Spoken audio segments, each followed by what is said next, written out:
अब हम आते हैं सवाल संख्या 5 में।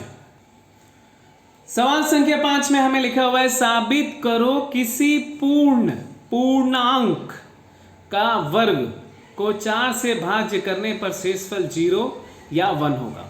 तो भाज्य किससे करना है? 4 से करना है, यानी भाग किससे करना है? 4 से करना है। तो यूक्लिड की भाज्य विधि द्वारा हम इसे कैसे लिख सकते हैं? a = bq + r। यदि b संख्या मतलब 4 से भाग करेंगे तो जिस संख्या से भाग होता है तो उसमें हम क्या लिखते हैं? b, और b क्या है? 4 है। तो a = bq + r। तो b को अगर हम 4 से बदल देंगे तो ये क्या बन जाएगा? 4q + r। और हमने क्या बोला था? यूक्लिड की परिभाषा देते हुए पिछले वीडियो में हमने बताया था कि आप जो है b का वैल्यू भाग करने वाली संख्या को लेंगे और b जो होगा वो 0 से 4 से कम होगा, वही शेषफल होगा जिसको हम r बोलेंगे। तो 0 1 2 3, 4 से कम 3 तक होगा। ठीक है।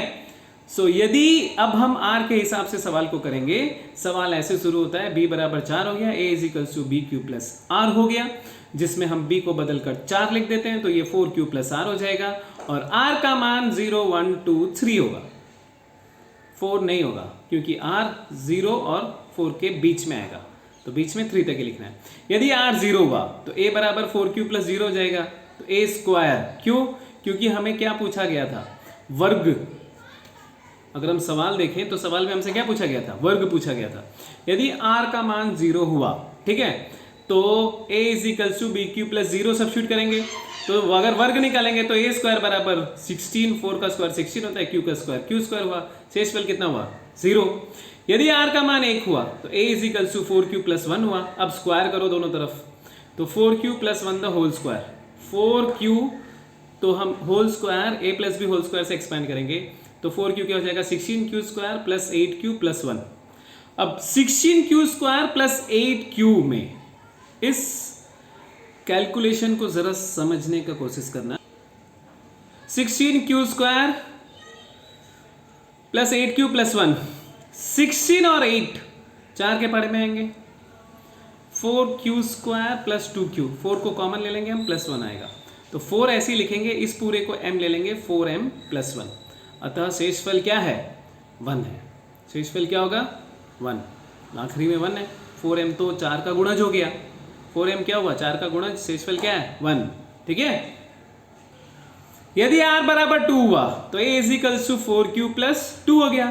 फिर वापस हम होल स्क्वायर से एक्सपेंड करेंगे, 4q + 2 होल स्क्वायर, तो a + b the whole square, a² + 2ab + b², तो सब में आप देख सकते हो 16 16 और 4 आया, 16q² + 16q + 4, सब में से 4 को बाहर निकाल दो, 4 बाहर निकल गया और इस पूरे को हम क्या बना देंगे? m। तो बचा है क्या? कुछ भी नहीं, और जिसे हम क्या लिखेंगे? 0। तो इसका शेषफल क्या हुआ? 0। पिछले वाले का शेषफल 1 था, इसका शेषफल 0 है। सवाल में यही दिया गया था, शेषफल या तो 0 होना चाहिए या तो 1 होना चाहिए। अब हम आते हैं तीसरे स्टेप पे। यदि r = 3, क्योंकि 0 और 1 2 हम फाइंड कर चुके हैं, यदि r = 3 होगा तो a = 4q + 3 है, तो a² = 4q + 3 होल स्क्वायर हुआ। फिर वापस इसको a + b होल स्क्वायर से एक्सपैंड करेंगे, तो 4 स्क्वायर का 16q² + 4 3 12, 12 2 24q + 9, तो 16q² + 24q + 9 को हम लिखेंगे 8 + 1। इसलिए लिखेंगे कि इन पूरे में से हम 4 को कॉमन निकाल सकते हैं और ये बचेगा 4q² + 6q + 2 + 1, तो ये पूरा m बन जाएगा, तो 4m + 1, तो शेषफल कितना होगा? 1। तो अतः हमें जो प्राप्त शेषफल है वो 0 और 1 हुआ। ठीक है। अतः प्राप्त शेषफल क्या हुए? 0 और 1। तो सवाल साबित हुआ क्योंकि उसमें शेषफल हमें 0 और 1 ही मिले। ये बहुत ही आसान सवाल है और ये कई बार एग्जाम में पूछा भी जाता है। यूक्लिड भाज्य विधि द्वारा मसप ज्ञात करो। तो भाज्य विधि मतलब 340 और 412। तो तुम्हें सबसे पहले क्या दिया हुआ है? 340 को 412 से भाग करना है।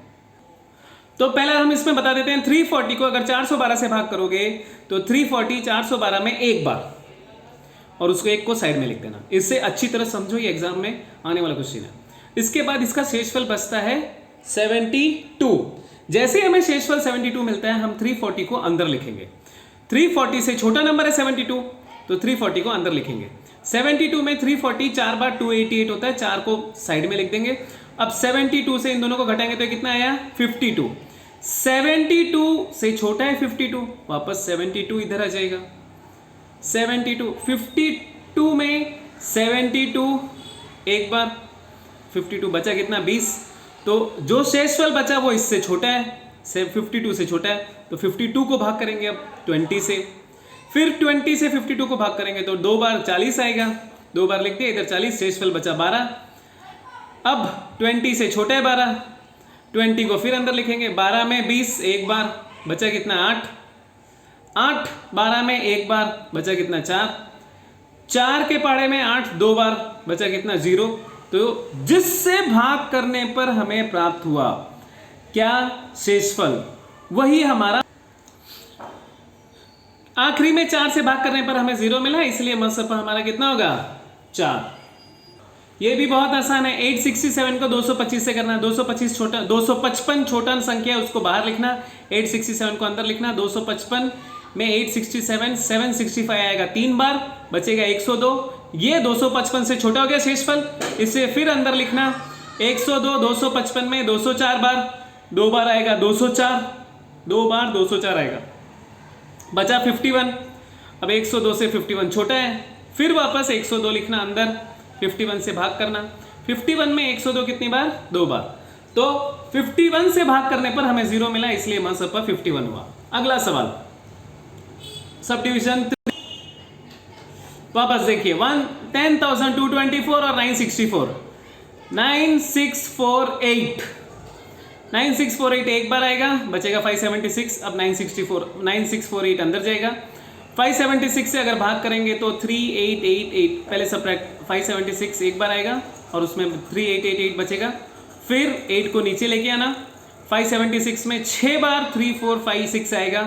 अब जो शेषफल, इसमें जो शेषफल आया था 3000 जो 576 से बड़ा था, इसलिए हमने भाग को कंटिन्यू किया। अब जो शेषफल आया सेकंड स्टेप में 432 आया जो 576 से छोटा है, तो अब हम क्या करेंगे, 576 को भाग में लिखेंगे, 432 से फिर से भाग करेंगे तो एक बार आएगा, बचेगा 144, फिर 432 को अंदर लेके आएंगे, भाग करेंगे 144 से 3 बार 432, जिसमें मिला हमें क्या 0। तो किससे 0 मिला, 144 से भाग करने पर 0 मिला, उसका मसफा कितना हो जाएगा 144। ये आखिरी सब डिवीजन, इसमें 3 संख्या दी है 84, 90 और 120। सबसे बड़ा नंबर है 120, उसको अंदर लिखेंगे, सबसे छोटा नंबर है 84 में 120, रिमाइंडर बचेगा 36, फिर 85 को अंदर लेके आएंगे, 36 में 84 2 बार, 12 बचेगा, 36 से भाग करेंगे तो 0 मिल गया। तो इन दोनों संख्या का मसफा 12 हुआ। अब 12 को 90 से करेंगे, क्यों 90 बच गया ना, तो 7 बार 84, 6 बचेगा, 12 में वापस भाग करेंगे तो 2 बार 12 आएगा, तो 6 से 0 मिला, इसलिए मसफा 6। धन्यवाद।